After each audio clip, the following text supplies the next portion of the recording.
is the compass. There is a devil in it. The heavens are afire.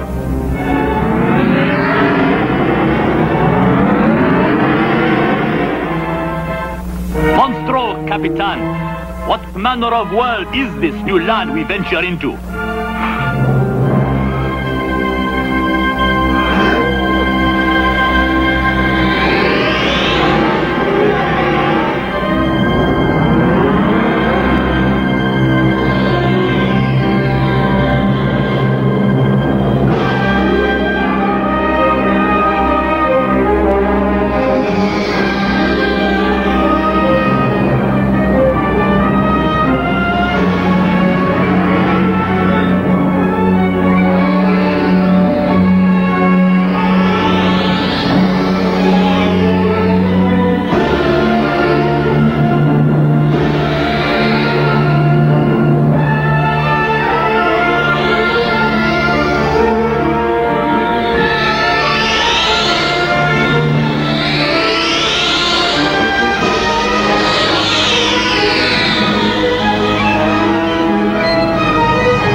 Bermuda Triangle.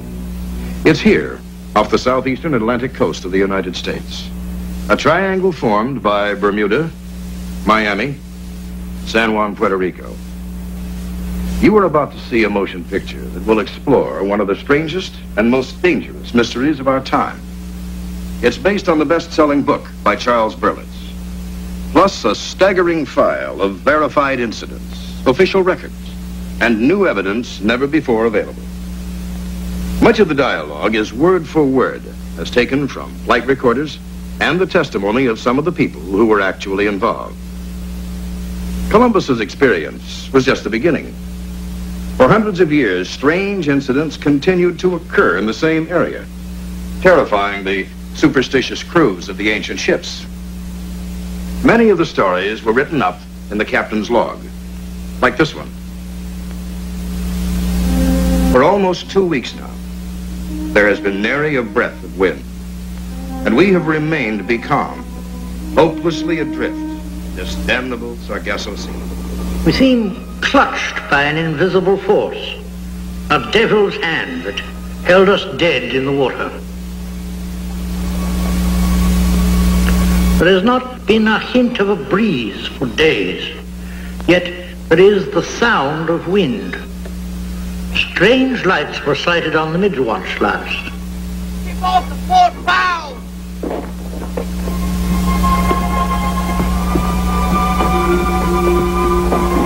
On a port, Captain!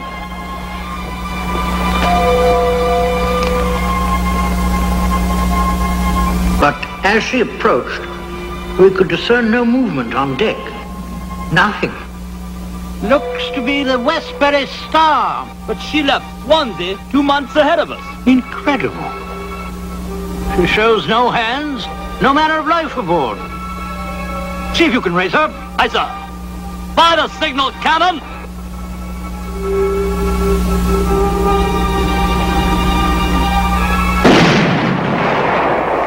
She's trimmed for the wind on a port tack, Captain. Westbury Star! Westbury Star! If you hear us, please give a sign!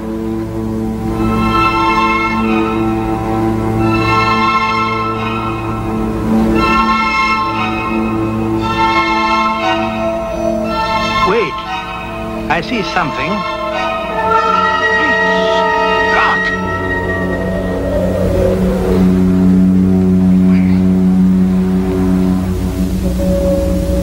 She was manned by the dead and tacking to a brisk wind. But there was no wind, on my oath, no wind at all. History gives us very little information about just how many ships disappeared in that area before the beginning of the 19th century. And most of the incredible stories told by the sailors were written off as superstition. But then, in 1800, with the disappearance of the first American naval vessel, the USS Insurgent, with all 340 crewmen aboard, convinced the authorities to begin keeping records. Within a few days, this ship, the USS Pickering, vanished with a crew of 90.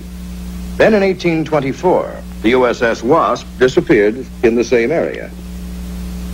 More and more ships disappeared without a trace. The USS Grampus, the USS Wildcat, the Mary Celeste. Then in 1881, an incredible incident took place when the American freighter Ellen Austin found a derelict ship west of the Azores. Oh, the Mayfair! This is Captain May of the Ellen Austin. Is there anyone aboard?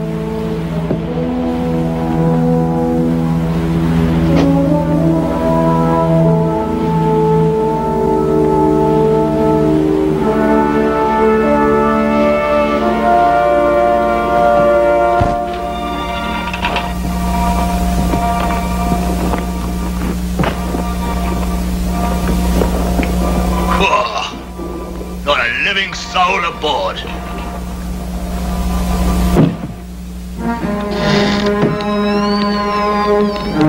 Noah, go on.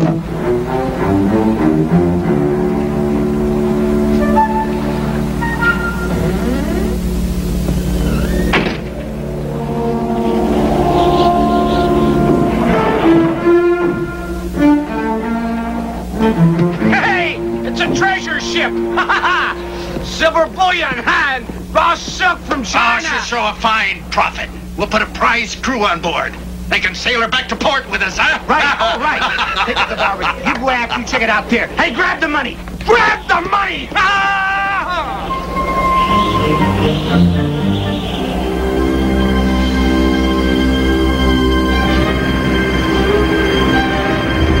There's treasure there. Enough for all of us.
Told this tale in every port, there'll be none who'll believe what we've seen this day.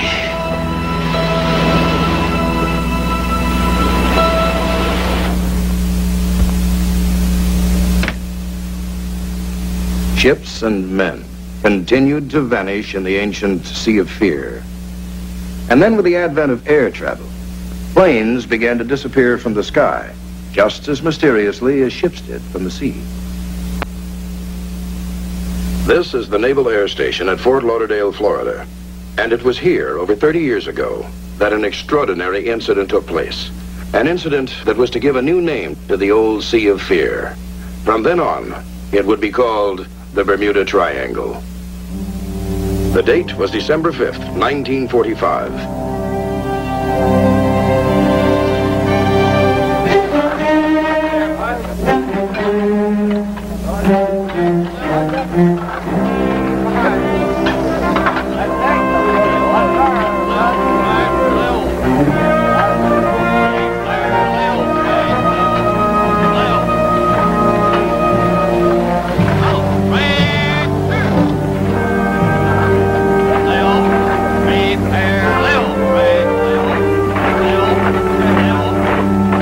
Lieutenant Charles Taylor, United States Marine Corps.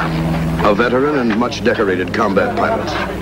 But not once in all his 4 years of combat in the skies had he ever been gripped with the clammy fear he was carrying in the pit of his stomach that day.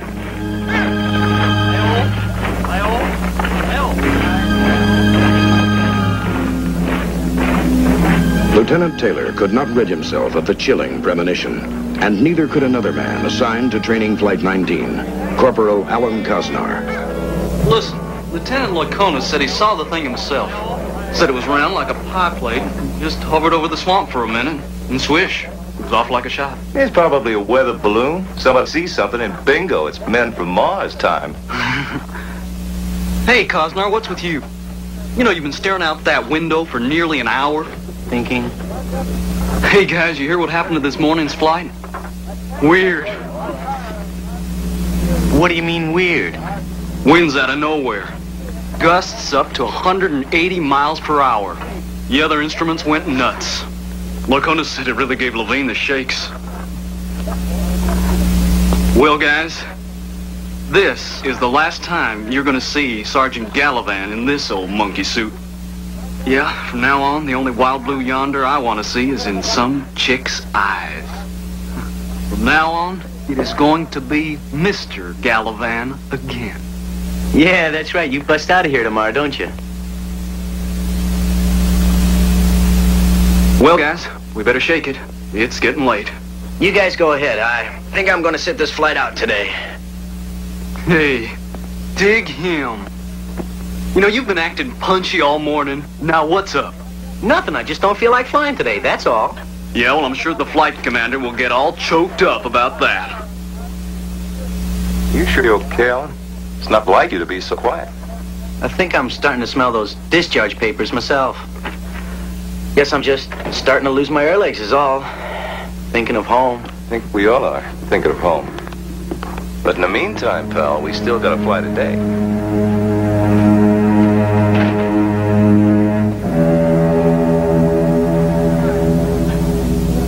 Hey, bossy, your laundry came back. They rejected it. Say, Whitey, what's all this jazz I hear about your flight running into gremlins this morning? Well, it wasn't in the book, I'll tell you that much. What happened?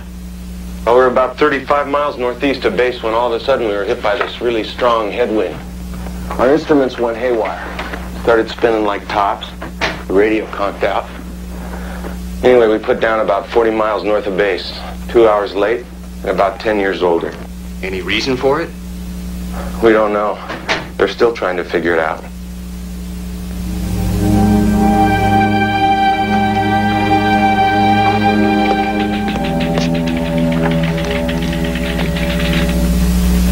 Thank you for seeing me, sir. Sure, Cosnar. What can I do for you? I'd like to be relieved of today's flight, sir. Why, are you sick? No. What's the matter? Well, I've already done my required flight time this month, sir, and... Yes? Well, I just don't feel like flying today, sir. I can't explain it. Report to the flight surgeon. Aye, sir. Now, after the bombing runs are completed, we'll continue on course 091 degrees for a distance of 67 miles towards the Bahamas, turning north to a course of 346 degrees for 73 miles. Then west-southwest to a course of 241 degrees for 120 miles, returning to base at approximately 1723 hours. Your call letters will be Fox Tear. Are there any questions? That's all.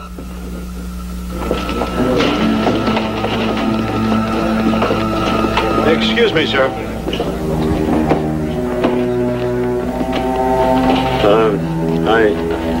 I'd like to be relieved of this flight, sir. Well, you're flight leader today, Taylor. I know that, sir. Don't you feel well? It isn't that, sir. I'm just... I don't know. I don't feel up to it today. Well, I'm sorry, Taylor, but I just don't have anybody else to lead a mission. I understand, sir.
Red Leader to all hands.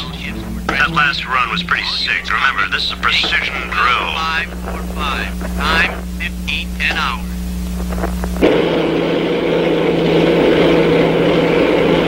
Say again, Red Leader. I'm not reading you. Something's happening to my instruments. This is Foxterra 28 calling Foxterra 36. My instruments have gone crazy. What's your heading? You read me, Powers? Foxterra 28, this is Foxterra 36. Hey, look, my instrument's malfunctioning too. Where are we? Some 40 miles away, another Navy plane piloted by Lieutenant Robert Cox picked up Flight 19's plane-to-plane communication. This is Red Leader. Do you read me? Repeat, all units. I recommend switch over to Channel 9. Level off at 7,500. I can't hear you.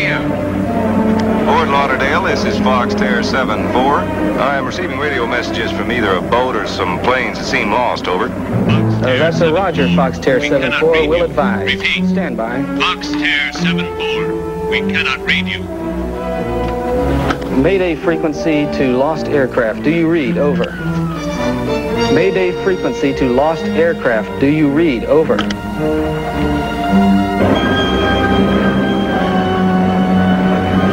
What's happening, Powers?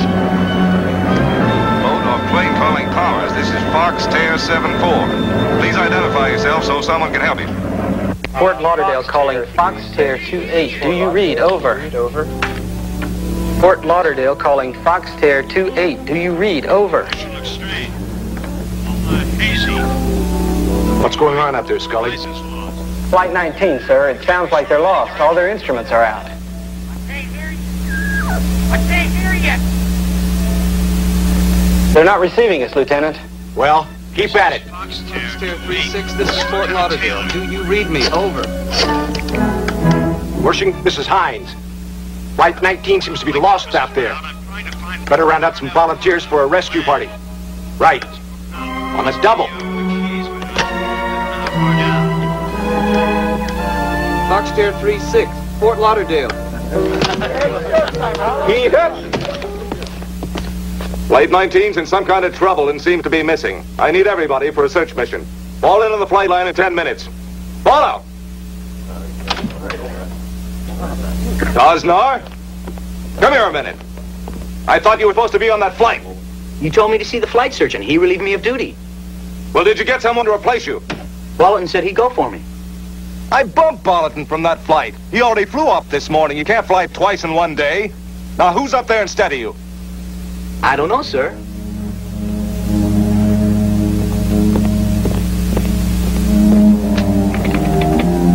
This is Lieutenant Wershing. I want a full report of all hands. That's right, Sergeant. I want to know where every man attached to this base is, and I want it on the double.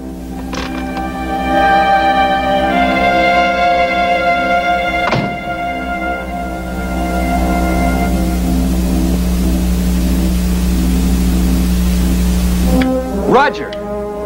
Search and rescue is standing by to take off, but air-sea forces are out of maneuvers, sir. Tell Air C to get those dumbos up as soon as they touch down.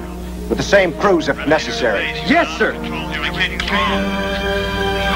strange. It's all hazy. Nothing's right. Horizon's lost. I can't be sure of any direction. Do you read me? Over. Identify yourself. This is Foxterra 28. This is Lieutenant Taylor. Foxterra 28, this is Foxterra 74. What's your trouble? Both my compasses went out. I'm trying to find Fort Lauderdale, Florida. I'm over land, but it's broken up. I must be over the Keys, but I don't know how far down. Give me a position. Guess anything. I'm over land, but I must be over the Keys. Listen, put the sun on your port wing if you're in the Keys and fly up the coast until you get to Miami.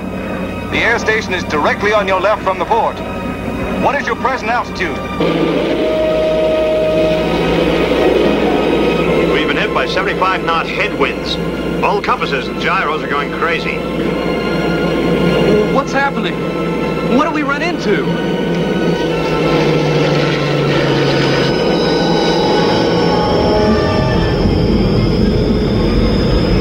Hey, the ocean looks funny.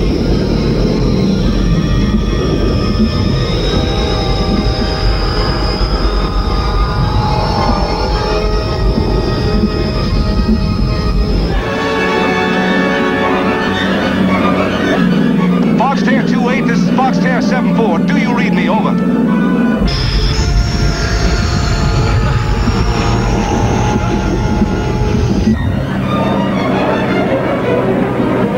Can you still read me? Over. Can you switch on your IFF gear? Negative.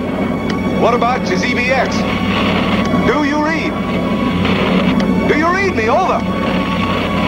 Foxterre 28, this is Foxterre 74. Do you read me? Over.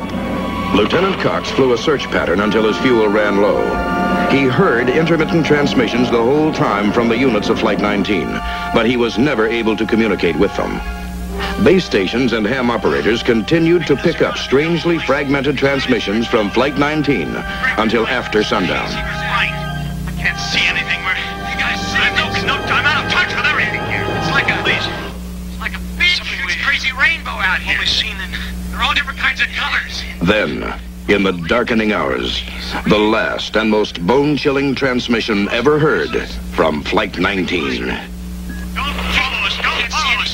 There's a blinding light on my face. Stay away. It's we keep putting. They look as if there was some vehicle, something from outer space. Even as the ham radio operator was twisting his dials frantically, 30 aircraft from the USS Solomons already were hard into the search. The highly trained and specialized search and rescue squadrons were ordered out, and under a siege of pressure, the Navy began issuing regular bulletins. From the Commandant's Office, Naval District. Regular air-sea rescue operations were implemented at 16:20 hours this date, according to standard operating procedure. Delayed returns of training flights are routine and no problems are expected in locating the overdue aircraft at this time.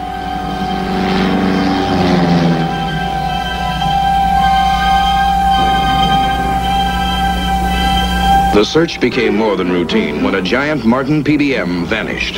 Sir, one of those PBMs just went off the scope. Impossible. A big Dumbo just doesn't disappear.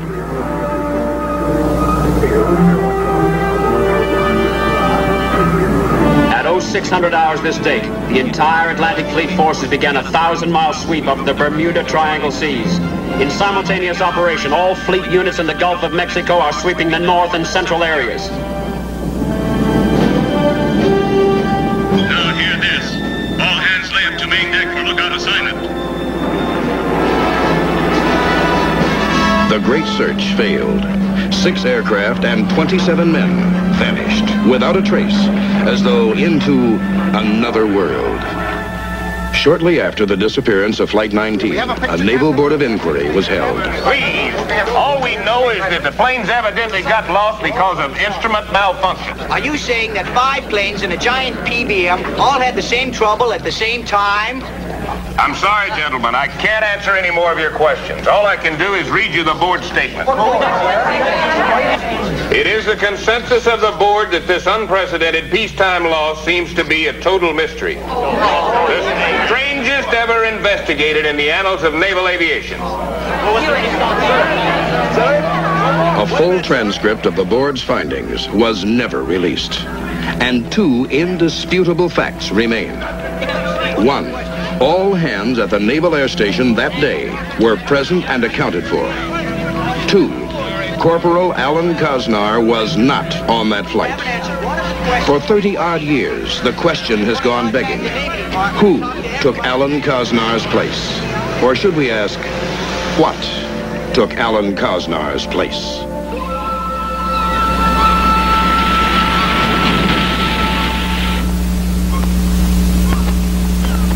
Somewhere out here, something or someone is swallowing up ships and planes and people at the rate of 1 ship or plane a month. And whatever happens, it must come so quickly, there isn't even time to send a distress signal or an SOS. Is there a reasonable explanation for these disappearances? Well, for years, respected scientists and oceanographers have been looking for the answers. One theory is that unexploded bombs and floating mines left over from 2 world wars are responsible.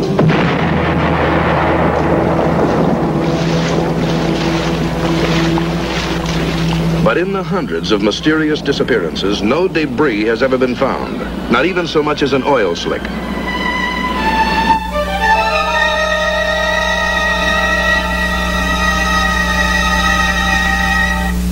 Another theory concerns the phenomena the oceanographers call blue holes, currently being studied by international teams of deepwater scientists.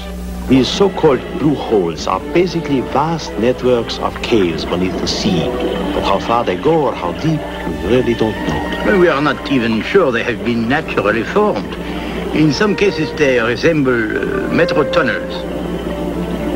They are like colossal sponges. The change of the tides causes tremendous pressure changes within the caves, making strong whirlpools on the surface.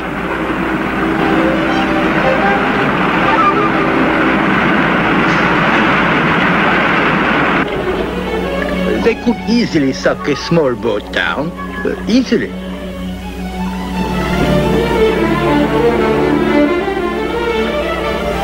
Our divers have seen such instances. Small craft, yes, but not great ships, and certainly not an aircraft. For that, you must look elsewhere. It is interesting to note how many disappearances the authorities credit to underwater earthquakes. Such upheavals have been known to create immense tidal waves.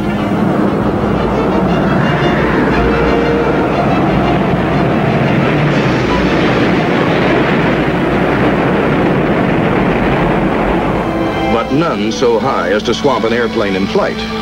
However, there are stacks of sworn testimony of aircraft flying into a cloud and vanishing. The so-called experts insist that what the observers saw was not a cloud at all, but a deadly waterspout. But not one shred of wreckage has ever been found of all the aircraft that have been lost in the Bermuda Triangle.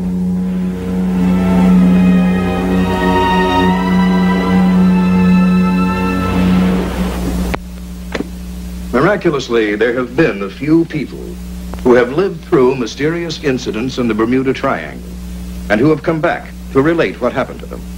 One such person is Captain Don Henry. We were 3 days out of Puerto Rico, towing a long barge of 2,500 tons. I remember it well.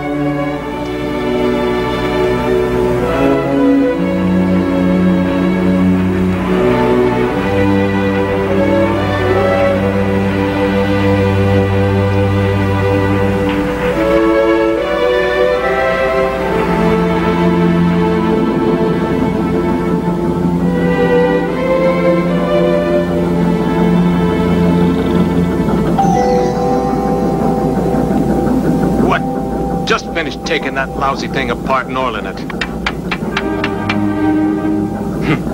Chavez! Chavez! Yes, sir! What's wrong with the generator?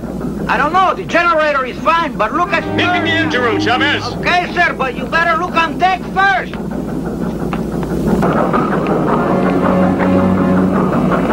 Generator still working? Yes. Sure, Captain. Like I say, it's fine. But listen... Why is there no power? I don't know, but listen, I think you should see something.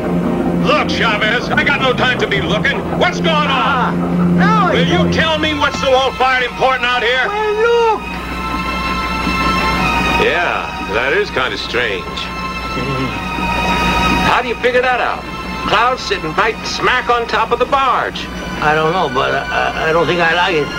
I've seen some strange things out here. Hard to swallow things. Yes. Like the lousy sandwiches you make. Oh.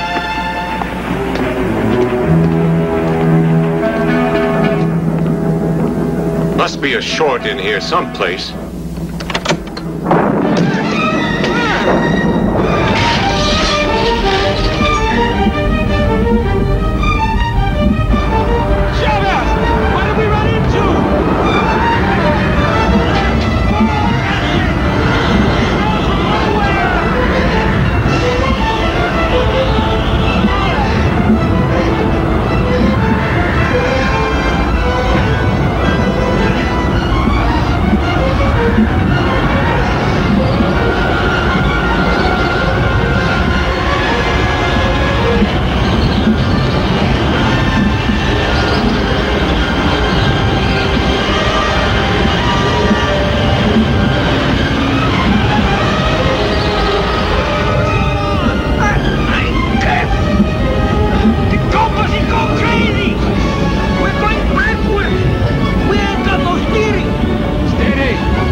I fell down. I was almost overboard, Captain. One, take the wheel. The barge! She bust loose! Then what? Hold it up the tow line. Oh, it's pretty cold. It's freezing.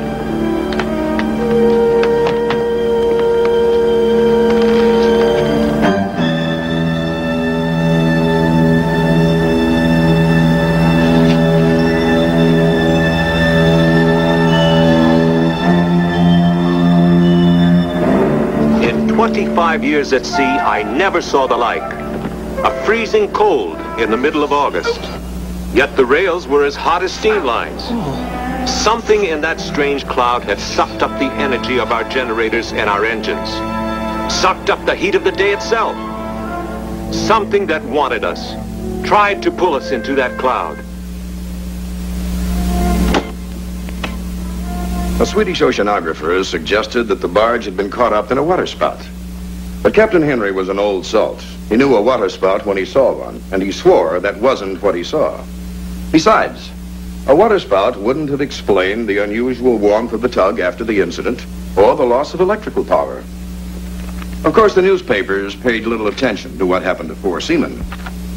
But it was quite another story sometime later, when 1,500 people were stranded in the Triangle. It was April 3rd, 1974, and the world's most luxurious liner, the Queen Elizabeth II, was making 35 knots, 100 miles south of Bermuda, while a Coast Guard cutter followed, keeping the giant ship in sight and on their radar scopes. What the? She's gone. Who's gone? The QE2. She was here on the last sweep. Then just disappeared. Well, don't we still have visual contact with him? I don't know, sir. Yeah, she's still out there. Maybe so, but she sure ain't on this scope.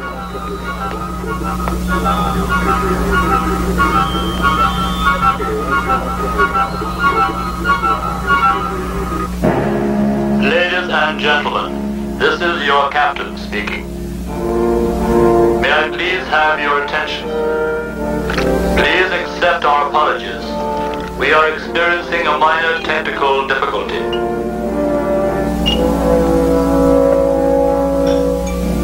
The official report blamed a leaky boiler and scrupulously avoided mention of the Bermuda Triangle. Ironically, most of the passengers aboard the QE2 didn't know they were even in the Bermuda Triangle. But there was one man who never forgot his experience there. And although Charles Wakely survived to tell his incredible story, it may be that the Bermuda Triangle eventually brought about his sudden death. Wakely was a professional pilot with over 10 years' experience at the time of the incident. He was completing a routine flight. After dropping off charter passengers in Nassau, he was on his way back to Miami. The weather was very clear, and the stars were crisp and shining.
From that moment, Charles Wakely was determined to explore the mysteries of the Bermuda Triangle. Bermuda Triangle, case history number 31. Alice Johnson.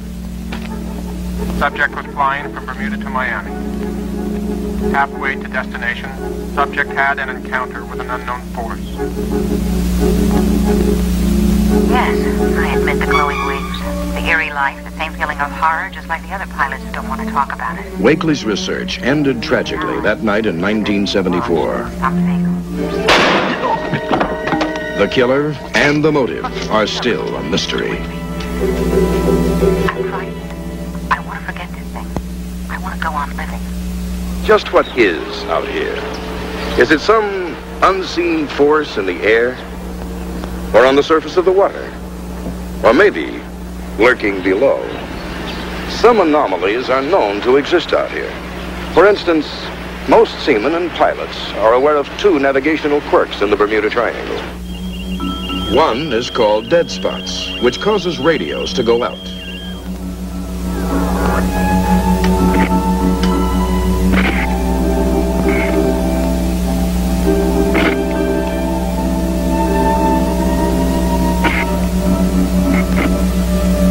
The other is a variation in magnetic compasses, which in the triangle point to true north instead of toward magnetic north.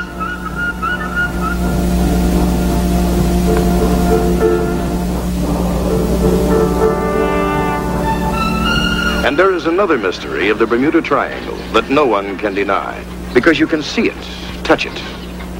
It's right out here, just off the Bahamas. The luminous glowing of the mysterious white waters. Columbus was the first to see it when he entered the New World. And it's the last view of Earth when the astronauts rocket through space toward the moon. The phenomenon still baffles modern science, but the Greek philosopher Plato may have had the answer, along with the ancient Egyptians and the world-renowned psychic Edgar Cayce. They were all agreed the fabled continent of Atlantis sank into the sea in this area some 12,000 years ago.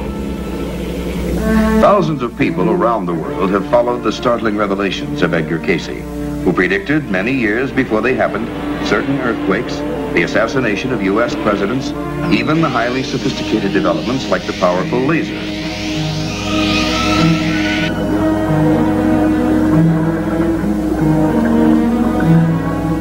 Could the white waters somehow be connected with Cayce's claim that Atlantis is lying underwater here off Bimini?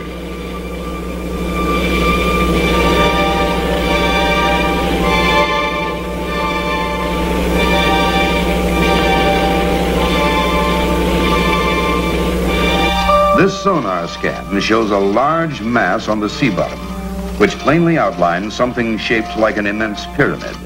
The height is estimated at 420 feet, with a base of 540 feet, very close to the dimensions of the Great Pyramid of Egypt. Almost 100 prehistorians and archaeologists believe that the lost world of Atlantis did exist.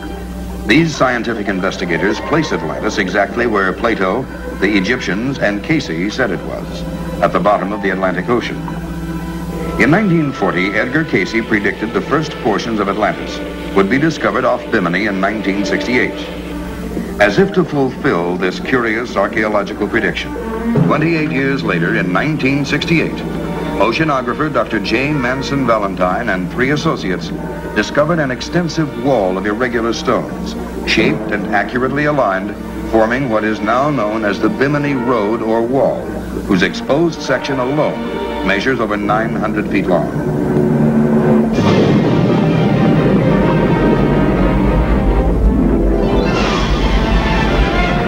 Our own history records the cataclysmic destruction of whole civilizations, like Pompeii, buried by the eruption of Mount Vesuvius before the birth of Christ.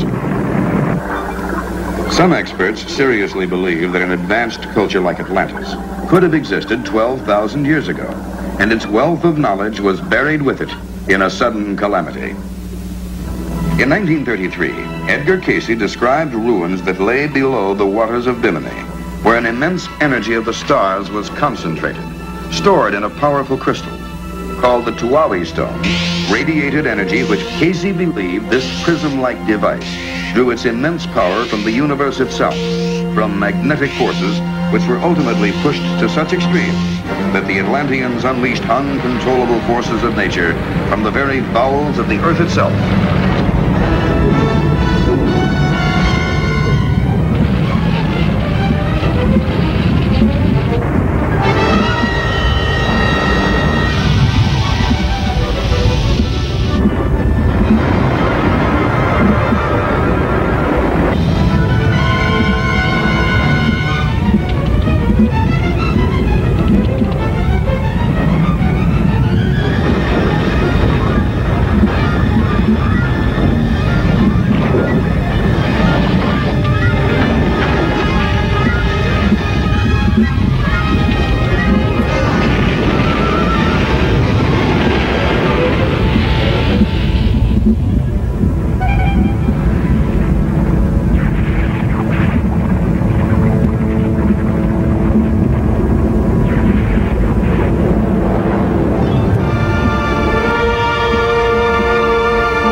Plato and Edgar Casey correct? Is Atlantis here, under the water off Bimini? And what about that powerful Chloe stone Casey spoke of? That magnetic force crystal that harnessed the awesome power of the stars? Could it still be down there somewhere, below the waters off Bimini, perhaps still active?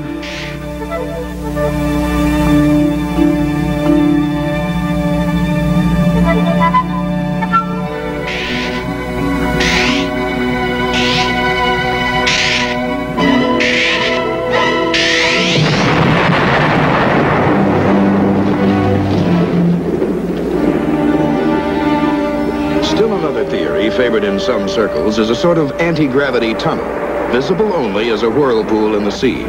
An inverse magnetic field capable of altering the molecular structure of any physical property entering it.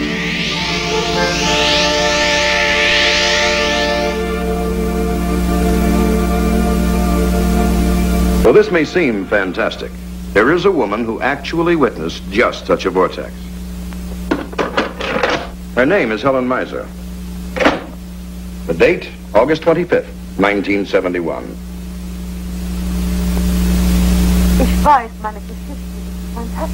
I know my story sounds very fantastic, but it is true. Please believe me, I knew nothing of science or such complicated things as gravity. On that day, I was just a tourist, enjoying my flight from Miami to Nassau on a beautiful sunny morning. Good morning, ladies and gentlemen. Breakfast will be served in a few minutes.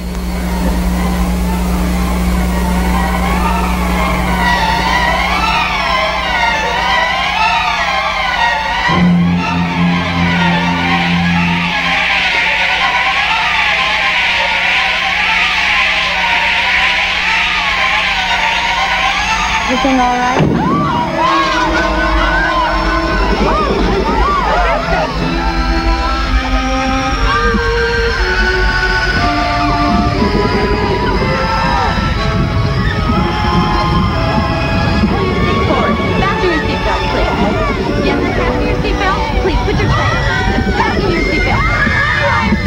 Please, everyone! Ladies and gentlemen, may we please have your attention?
If someone had told me that such things could have happened in the Bermuda Triangle, I would never have believed them.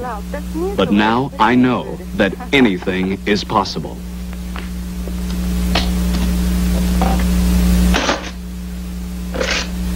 Terrified and near panic like the other passengers, Elaine Misa completely forgot the camera she was holding.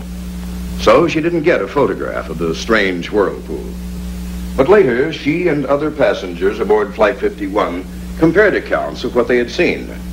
And she drew this picture of the vortex. Frau Misa was a very lucky woman. She survived a terrifying experience with a magnetic vortex. Others have not been so fortunate. Like pilot Carolyn Koskio and passenger Richard Rosen's encounter with a time warp that apparently sent them through a window into another dimension.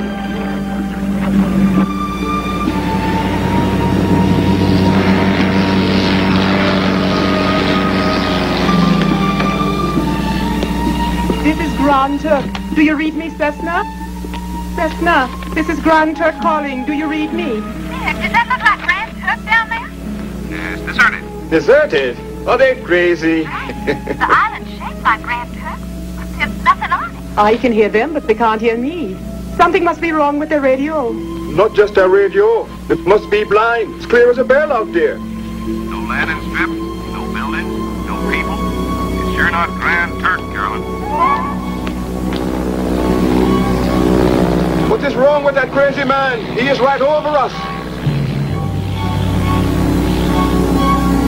This is Grand Turk calling, Cessna. You're right over us. Sonny, there's no way out. Out of what? What's she talking about? They gone.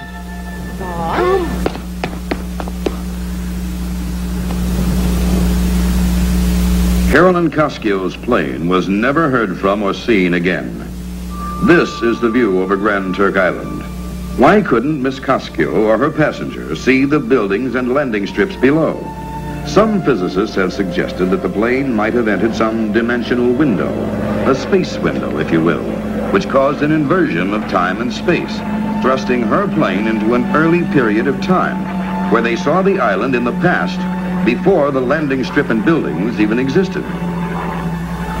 Sounds fantastic, doesn't it, this traveling in time? But the experts insist that it's theoretically possible. And eyewitness accounts of ships and planes suddenly appearing and then quickly disappearing have been coming out of the triangle for years.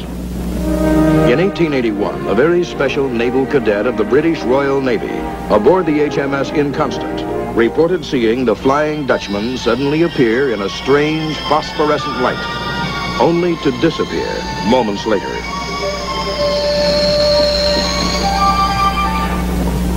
I insist it be duly recorded in this ship's log. Write that we saw it with our own eyes. The appearance of the ghost ship, Flying Dutchman. Long after he ascended the throne, King George V often recounted his eerie experience in the Bermuda Triangle. Could there be a place out there where ships and planes disappear into another dimension and then reappear in a different period of time? Unfortunately, most incidents of this nature are not reported. They're covered up to avoid embarrassing questions. Questions that have as yet no easy answers. Like the incident involving a mysterious time lapse that occurred at Miami Airport just a few years ago. A super jetliner had just entered into the Miami traffic pattern. We should be on our final approach in 15 minutes, right on schedule. 403, you're cleared for approach. Give us a time check, will you, Miami? In 5 seconds, it will be exactly 0008. Right on the button.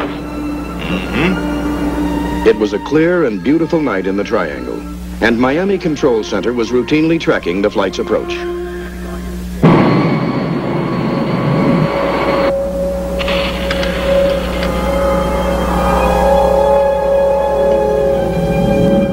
What's the matter? Where'd that weird haze come from? Yeah. I never saw anything like that before at this altitude.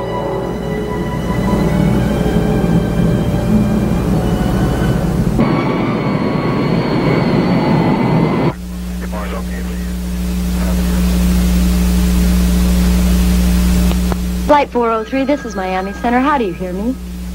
Jack, I think this flight is having radio problems. Flight 403. If you read me, please respond on emergency channel. I've just lost Flight 403. Hear me, Peters. Yeah, this is air control. We just lost contact with 403. About 20 minutes from us. Yeah, right.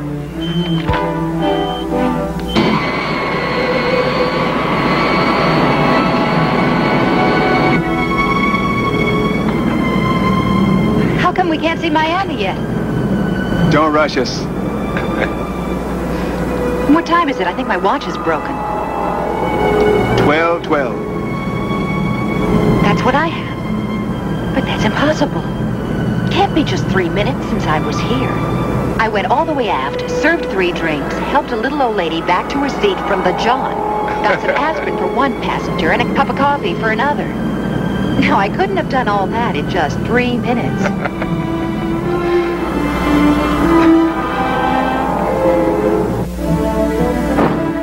Have Coast Guard search and rescue standing by. They may have ditched about 225 miles southeast.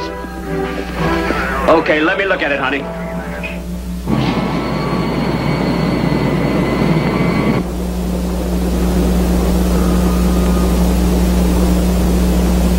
Looks like we're flying out of that weird haze. That's strange. What? I don't see it behind us. It just disappeared. Yeah.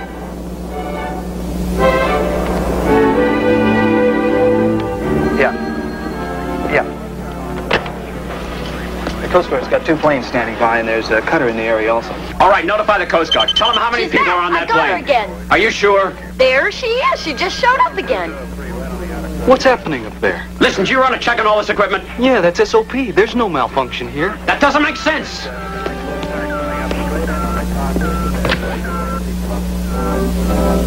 This is Peterson. Tell the Coast Guard to stand down. She just showed up again. Wait a minute, Pete. What could have made her slip off the screen for 10 minutes like that? I'll think about that whenever this knot in my stomach straightens out.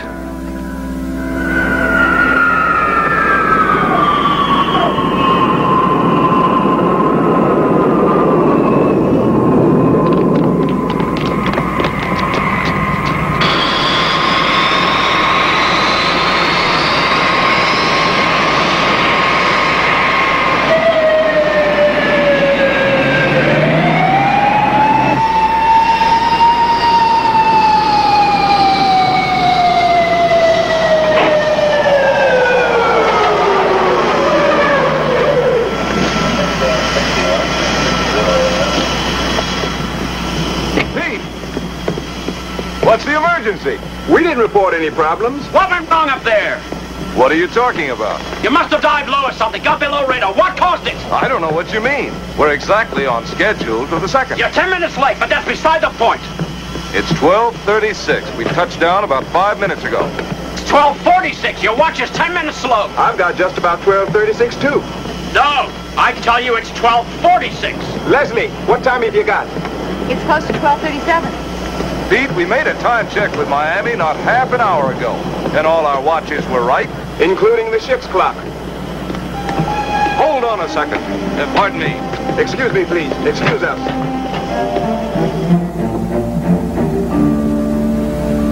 $12:37. Exactly what we have.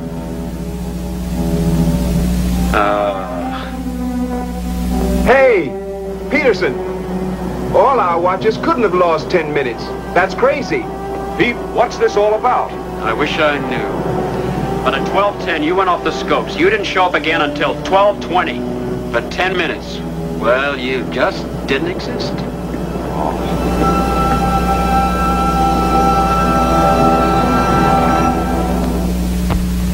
Just what did happen to this giant ship of the skies?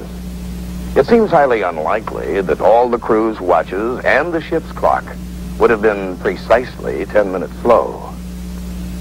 But could Flight 403 have passed through the tip of that dimensional window, disappearing then reappearing 10 minutes later, stopping the passage of time on board the plane, holding it suspended somewhere in the fourth dimension? Is it possible? Based on Einstein's complex unified field theory, many scientists believe that strong concentrations of magnetism, such as occur in the triangle, might actually alter the molecular structure of matter, causing it to disappear, or even be pulled into another dimension. Following publication of his startling book in 1955, Dr. M.K. Jessup, the world-renowned astronomer and scientific philosopher, received a letter that was to add a new dimension to his life's work. Dr. Jessup's book had called upon his colleagues in the scientific community for a reappraisal of Einstein's disturbing unified field theory. But he was totally unprepared for the letter.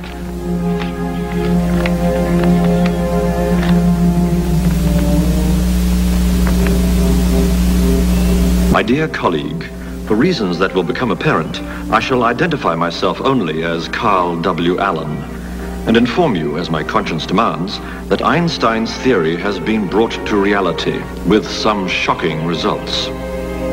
The Philadelphia experiment was the code name for secret tests conducted by the Navy in October of 1943 aboard the USS Eldridge, a destroyer that had been specially fitted with unique electrical and electronic equipment.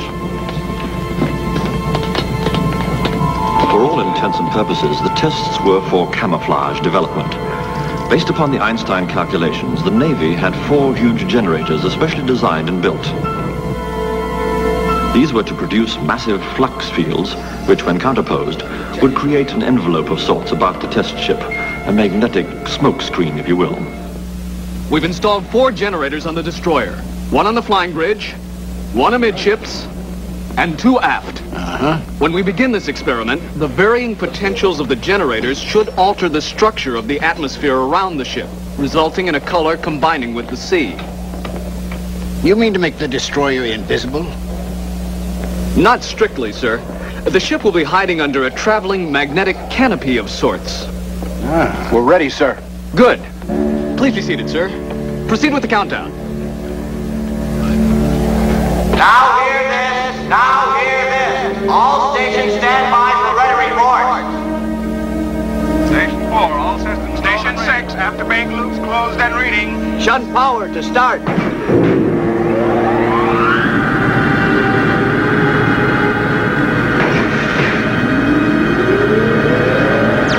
have a ready from the Eldridge, sir. Lock monitor. We have a commence. Coming up on the mark and counting. 10, 9, 8, 7, 6, 5, 4, 3, 2, 1, 4.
After the test was completed and the equipment shut down, the Eldridge vanished again, for no reason. Hey, it's coming back.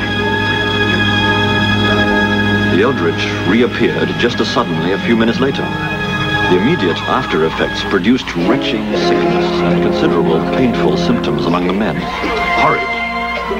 But what happened later was far worse. The test was an unqualified success for the equipment, Jessup, but an utter failure for the crew that had been exposed to something far worse than nuclear radiation. Only the lucky ones went mad. I saw him there. Don't tell me he wasn't there. Don't tell me he wasn't there. I saw him. And right next to me, and I looked over at him. He was gone. He wasn't there anymore. He was not anymore.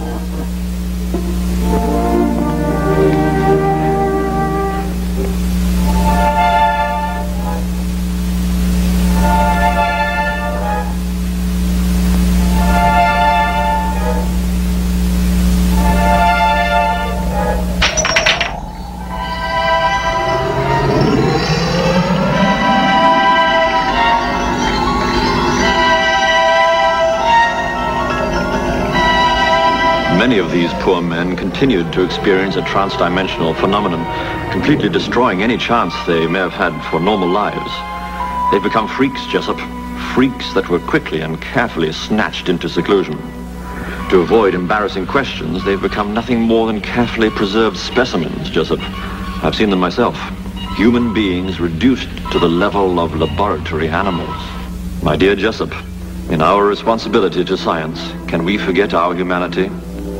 I leave it to you to decide if further work shall be put into this or not. I write in hopes there will be. Allen's letter set Jessup upon an exhaustive 5-year search for the truth. And in spite of threats, insults, and coercions, Jessup continued to probe right up to the last bizarre moments of an April night in 1959. Listen, I've reached some fantastic conclusions regarding that Philadelphia experiment, and I've got to see you right away. How about tomorrow? No, right away, tonight. Fine.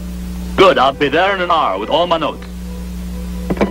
But neither Jessup nor his papers ever arrived at that meeting. Why? Suicide by carbon monoxide poisoning. White male Caucasian, approximately 62 years. No papers, notes, or effects. Dispatch coroner and ID unit. No papers or effects were found with Dr. Jessup's body. Why? Did such a fantastic project as the Philadelphia experiment ever really take place? We don't know for sure, but to date, at least a dozen books have been written about it. The key question is this. Did the government have a top-secret project involving the Eldridge and an application of Einstein's unified field theory? A Princeton scientist who claimed he worked on the early stages of the project says that he saw a handwritten sheet of complex mathematical calculations pertaining to the project, and that he recognized the handwriting as that of Albert Einstein himself. Some people claim that high-ranking research officers persuaded the Navy to let them use this ship, the Eldridge, just as soon as she was built. Interestingly, the logbook for the Eldridge is missing. The pages for the first 3 months of her service. Why? This is a picture of the dry dock where the Eldridge was built, filed top secret for 22 years. Another interesting note is that the Eldridge later experienced an unusually high desertion rate. For some reason, her crewmen kept jumping ship in greater than average numbers. Could it be that there was still some lingering after effects of that mysterious experiment? In this era of vigorous investigative reporting, as demonstrated by such exposés as the Pentagon Papers and Watergate, we find it baffling that even after 35 years, witnesses still refuse to talk about the Philadelphia experiment. And it is worthy of note that the Office of Naval Research categorically states that the incident never took place. This is the book by Jessup, which sparked Allen's letter. In it, Dr. Jessup theorizes that UFOs appear and disappear in a Bermuda Triangle, using much the same techniques as were reported in the Philadelphia experiment. For instance, there's the widely publicized incident that took place on January 7th, 1948. It involved a flight of P-51 Mustangs. and a UFO spotted in the skies over Fort Knox, Kentucky. The police subsequently passed on the reports to nearby Godman Field at Fort Knox. Tower? Yes, sir. Lieutenant, it's the CO. This Lieutenant Michaels. Yes, sir. We've had visual contact with whatever it is for the last 5 minutes. No, sir. I checked with Wright Field. They have no experimental aircraft in the area. No, sir. I have no idea what it is. Yes, sir. Where is it? It's right out there. Well, sir, it seems to be gold. It's round. It has a red border at the bottom and a red border at the top, but only intermittently.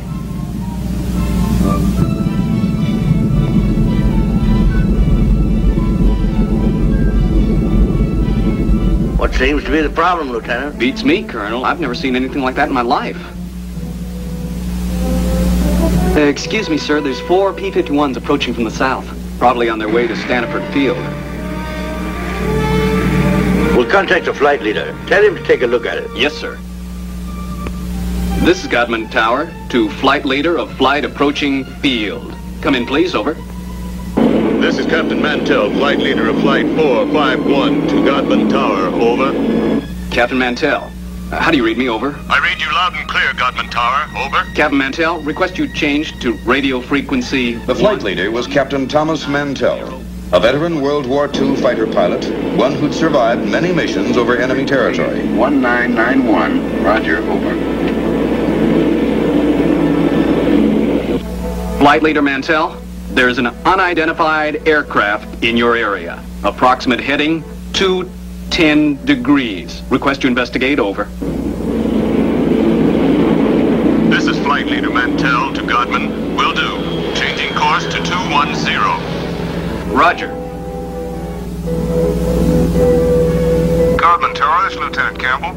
I'm reading low fuel. Request permission to stand down. Over. Godman, this is Johnson 451. Ditto that request. Over. Roger. Permission granted.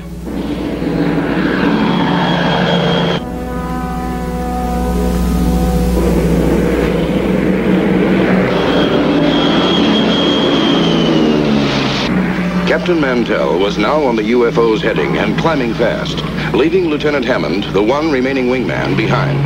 At 2:45, Mantell contacted the tower. I see it. It's directly above and ahead of me.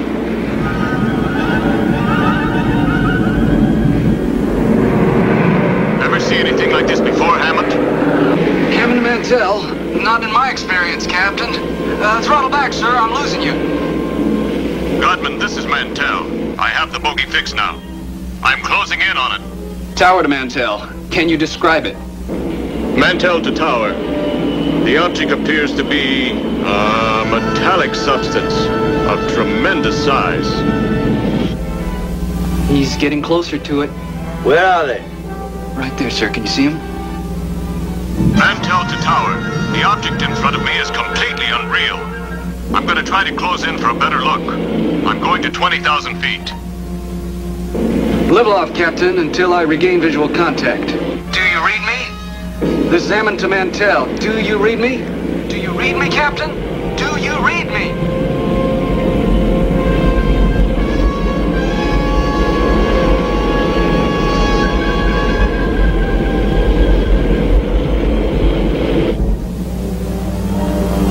Tower to Mantell. Do you read? Over.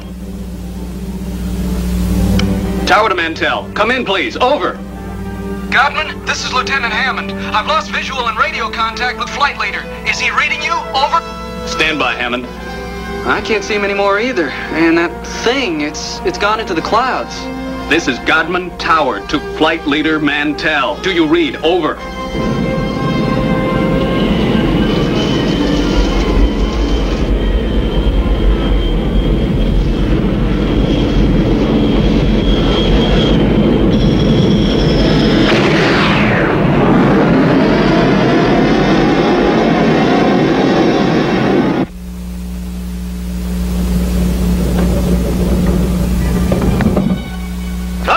Let's see what you found there.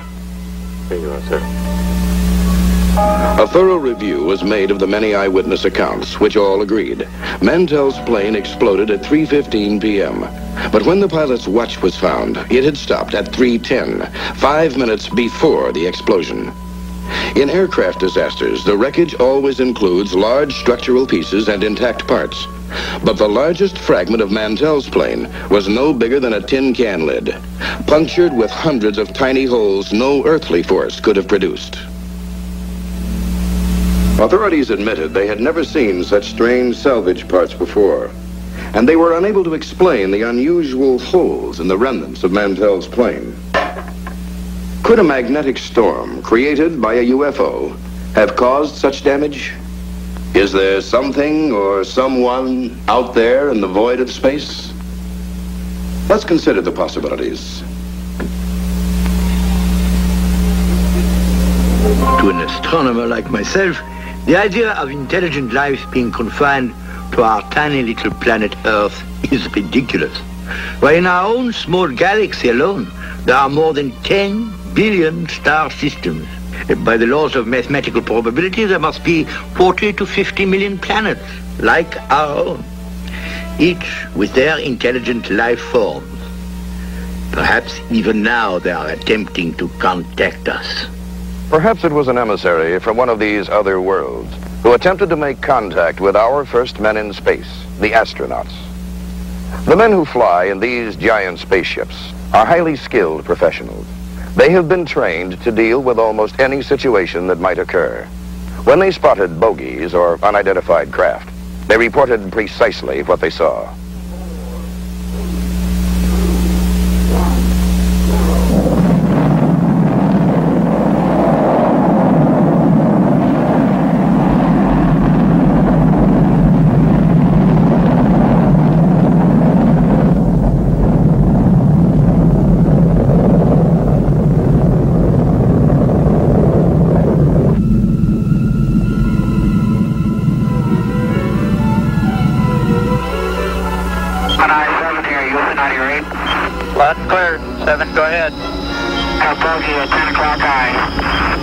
This is Houston. Say again, 7? We have a bogey at 10 o'clock high. Roger. Gemini Control here again. The reference in that conversation was bogey. This is Gemini Control in Houston at 4 hours, 24 minutes into the flight.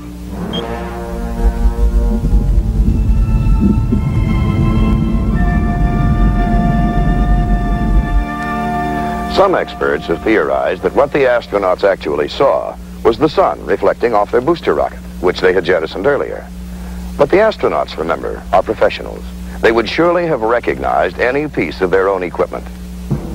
Records of UFOs, as well as some probable encounters, appear not only in the Bible, but in the written and oral histories of every culture in the family of man.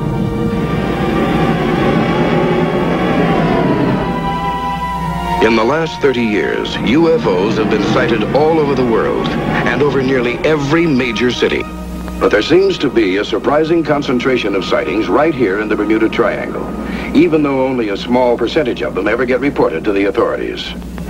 John Fairfax was a daring adventurer who'd set out to row the Atlantic from the Canary Islands to Florida. How do you explain your experience in the Bermuda Triangle?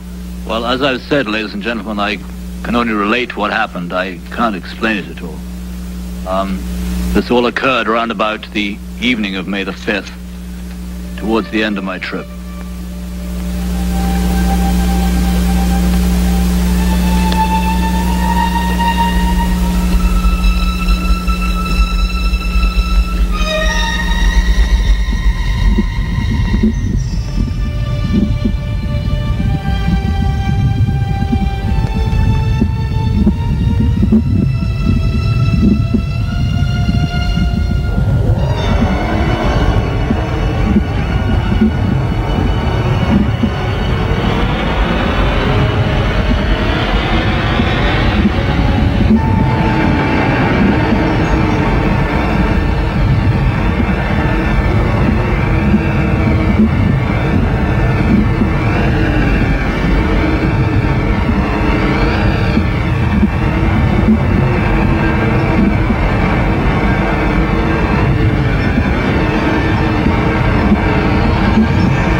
Was it just John Fairfax's imagination? Maybe. But how do you explain another man who had the exact same experience in the Triangle? It was just a month or so later when John Carpenter was guiding his charter boat on a run from Bimini.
Reported in Richard Weiner's book, The Devil's Triangle. Fairfax and Carpenter are only 2 out of thousands of people who have seen something strange out there. Even a member of the United Nations and our own President Carter claim to have seen UFOs. If there are alien vehicles around, where are they coming from? Dr. Valentine and other scientific observers suggest that UFOs may emanate from one of 3 sources. From somewhere out of our own solar system, or as French astronomer Jacques Vallée suggests, from a point much closer to us in our own world, allowing ships from another dimension to slip into the time warp window suspected of being located in the Triangle. Or perhaps even from a world far below the water. It should be noted that in the southeast corner of the Bermuda Triangle is the Puerto Rican Trench, the deepest place in all of the Atlantic. In this area, UFOs have been seen traveling below water at incredible speeds, like the one that was tracked by 14 Navy ships for 4 days as it raced below water at depths up to 27,000 feet. Then, on August 4th, 1969, 2 lighthouse keepers from Great Isaac's Light mysteriously vanished. In the vicinity at the time, a fisherman reported seeing a fast-moving globe below water, speeding away from the island, but clearly visible just below the water's surface. Not all UFO sightings in the Bermuda Triangle took place under isolated circumstances. In some cases, they were seen by literally thousands of people. Probably the most famous case of many eyewitnesses to UFO activity took place in Puerto Rico, at the southeast corner of the Triangle. It began on a summer night in August 1972, in the little village of Adjuntas.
¡Eso es!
Sí, está poniendo chévere. No cambies de estación. Aquí viene la salsa para que se gocen y para saludar a María y a Nilda. Gózate con la salsa. Ahora sí.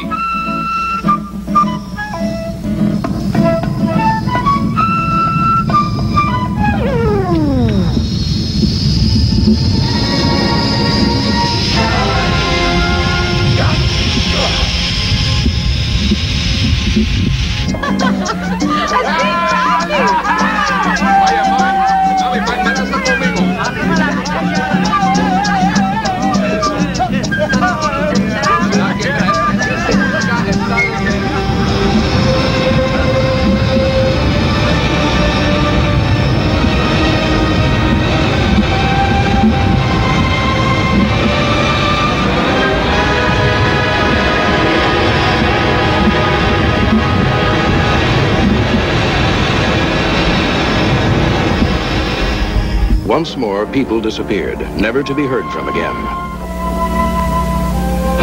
Then, just as suddenly as it had begun, the UFO sightings stopped. By the end of October, only a trickle were reported. The island of Puerto Rico was returned to normal. It all happened. It was real. Perhaps some of you don't believe the stories told by individuals, like John Carpenter or John Fairfax. But can you disregard what thousands saw? What was reported by the news media of Puerto Rico? Just what were those strange lights that thousands of people saw in the sky? No one seems to know. Or if they know, they won't tell us. Scientists and authorities all seem to differ on just what is going on in the Bermuda Triangle. But there is one cold, hard fact to which they must all agree. A shocking number of ships and planes and lives have mysteriously disappeared in this area, and they continue to disappear. Whatever our differences as nations, we are all one family of man, and this planet Earth is our home. We can all unite to solve the mysteries of the Bermuda Triangle. Has some highly intelligent aquatic race found its way up from the depths of the ocean? Is the triangle a base of sorts for aliens from outer space? Is lost Atlantis below these waters? And just who or what is collecting human specimens? Blue energy, time warps, or a window into another dimension? Together, the nations of the world must find the answers before it's too late.